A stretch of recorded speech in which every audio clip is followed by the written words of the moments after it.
Belly fat and the fat around your midsection in general is really easy to gain but really hard to get rid of, and carrying around excess pounds of body fat is unhealthy and unattractive. So many people take it upon themselves to fix their belly fat problem, and most of them do it by trying to do crunches and sit-ups until the fat disappears, but crunches and sit-ups are some of the worst exercises you can do because they don't burn a lot of calories at all, and unfortunately you can't target the fat on your midsection by doing ab exercises. So truly the best exercise that you can do to reduce your belly fat is the exercise of self-control when it comes to your diet and what you eat on a daily basis. However, even though your diet will always be the main determining factor for how many calories you take in, there are certain exercises that burn far more calories than others, and these exercises can be used to boost the amount of calories you burn on a weekly basis, which will help you burn more fat from your whole body, including the fat on your midsection. And the first exercise that I want to start with is a simple medicine ball slam. The easiest way to do this is by using either a slam ball, which looks just like a medicine ball, or a sandbag. Since slam balls are becoming more and more common in gyms, I'll be demonstrating with a slam ball. So you're going to start with your feet shoulder width apart and the ball in between your feet. Squat down, grab the ball, stand up and curl and press it over your head, then slam the ball down into the ground as hard as you can in between your feet. So you don't want to just throw the ball to the ground using only your arms. Instead, when the ball is over your head, you want to pull your hips back out from under you and put your whole body into the slam by bending at the waist and using the full power of your core to drive the ball into the ground. Then repeat for reps. The same exercise can be done with a sandbag in the same exact way, and if you don't have access to either one, then you're good to go. Another great exercise that'll get you really winded is the cable wood chopper. To set this one up, you're gonna bring the pulley to the bottom of a cable cross and attach a D handle. Then, while standing with the D handle at your side, bend down and grab it with both your hands. You can either interlace your fingers or simply put one hand over the other. So this is your starting position, standing straight up with a D handle in both hands at your side. From there, you're gonna squat straight down, stand up, and with your elbows almost fully locked out, you're gonna rotate the cable from your hips at an upward angle over your opposite shoulder. Then bring the cable back to the starting position while still keeping your elbows almost fully locked out, and then repeat for reps on one side before switching to the other. Don't make the mistake of bending and extending your arms on each of your repetitions. This should be a rotational movement, and keep in mind that most people don't perform exercises that develop rotational strength, and this is a big problem because almost all injuries occur when a rotational force is involved. So strengthening with exercises like the wood chop can really help prevent potential injuries. Next, we have one of the best calorie burning exercises, period, the weighted burpee. To begin, you're going to grab two moderately heavy dumbbells that you can curl and press over your head. Then stand straight up with both dumbbells hanging down at your sides. Squat down as you bend your back and plant both dumbbells around the outsides of your feet. Then jump your feet back out into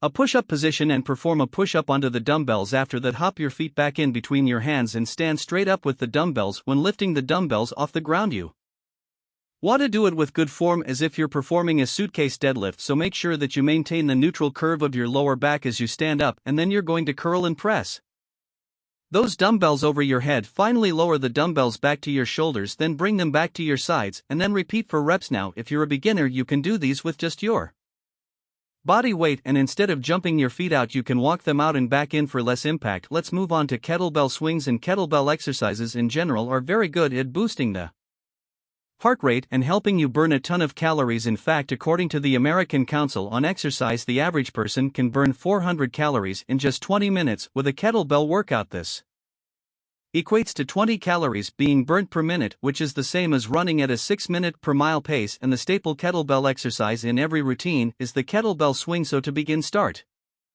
with your feet a little wider than shoulder width and the kettlebell out in front of you. Bend your knees, grab the kettlebell with both hands, and remember to keep your arms straight and relaxed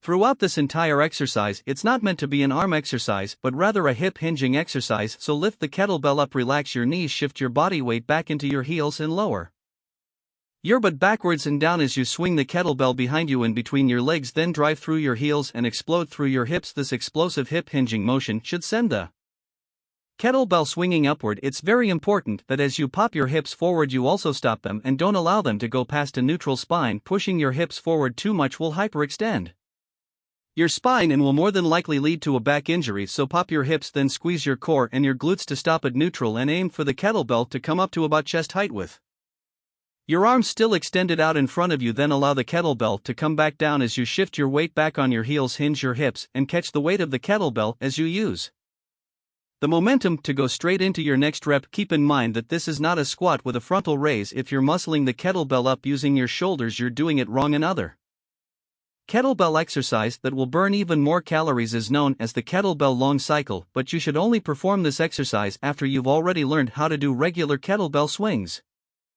Well, to begin, you'll have 2 kettlebells on the floor in front of you. Bend down and grab one in each hand, then swing both in between your legs with your hands in a neutral position. This part is the same as the kettlebell swing, except after you pop your hips forward, you want to quickly tuck your elbows tight into your ribs and bring your hands together under your chin. This should create a pocket to catch the kettlebell, and don't make the common mistake of catching the kettlebells with your hands wide apart, as that will externally rotate your shoulder into a position that's very likely to cause a shoulder injury. So once both kettlebells are in that rack position in those pockets that you made with your arms, you want to bend your knees, lean back slightly, and explode upwards as you perform a push press to get the kettlebells up over your head. Then lower the kettlebells back into that rack position in those pockets, while simultaneously bending the knees to catch the weight, and from there lower down and swing under in between your legs before popping back up and repeating for reps. Next, we have one of the best fat loss machines out there, and all it is just a big long heavy rope, the battle rope. Now, there are many exercises you can do with the battle rope for the purpose of fat loss, and I will quickly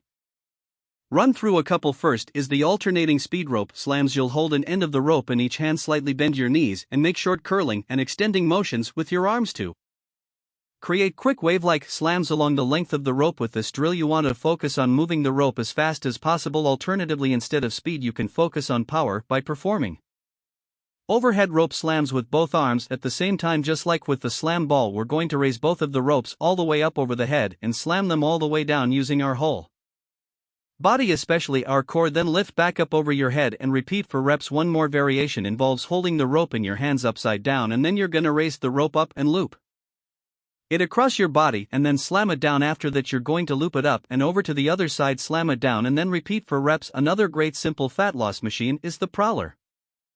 As easy as it might sound, you simply stack up some weight onto a prowler or a sled and you push it down one way, then bring it back the other way for a complete lap. When my clients at my gym felt lazy and didn't feel like training, I would ask for them to simply come in and perform 10 laps with the prowler, and soon enough the prowler became nicknamed the throw-up machine. So if you ever feel like skipping a workout, just go to the gym and push a heavy prowler or sled for a total of 10 laps back and forth. In my gym, the length of the turf is 60 feet, so a lap is about 100 to 120 feet of pushing the prowler. Also remember, when selecting the weight load, make sure it's heavy enough to struggle. You shouldn't be zipping up and down the turf with no effort. Next are mountain climbers, and these can be done anywhere to elevate your heart rate really high, but specifically I want to talk about a more advanced way to do them utilizing a TRX. So you're going to adjust the TRX straps by bringing them down to the bottom a few inches above the ground. Then you're going to take a seat with your feet close to the straps, and you're going to cross them over so that the left strap is on the right and the